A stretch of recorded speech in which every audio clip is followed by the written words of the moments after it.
একটি বিশেষ ঘোষণা। তা আমি একটি মেয়েকে ভালোবেসেছিলাম। তা উনি আমাকে খোঁজ খবর নিত আমি কি খাই না খাই। তা আমি একটু সত্য কথা বলতে ভালোবাসি। তা উনি আমার সত্য কথাটা শুনে আমাদের সঙ্গে একটু কথা কাটাকাটি হয়, বুঝতে পারছো? তা উনি মাথা গরম করে আমার চ্যানেলটা ব্লক করে দেয়, বুঝতে পারছো? তা ওনার অনুষ্ঠান আমি আর দেখতে পাচ্ছি না।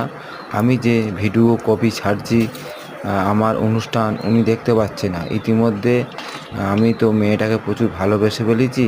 তা মেয়েটার নাম আমি বলতে পারছি না বাধ্য ভাই। তা এই যে ফুল গাছটা দেখতে পাচ্ছ ওই মেয়েটার নামে বসানো আছে, নামটা বলতে পারবো না। তা আমার ভালোবাসা যেখানে থাক, ভালো থাকুক, সুস্থ থাকুক এই কামনা ভগবানের যে প্রার্থনা করছি। তোমরা সবাই প্রার্থনা করো ও যাতে সুখী হয়, সুখ শান্তি পায়, এইটা আমি আশা করছি বন্ধুরা।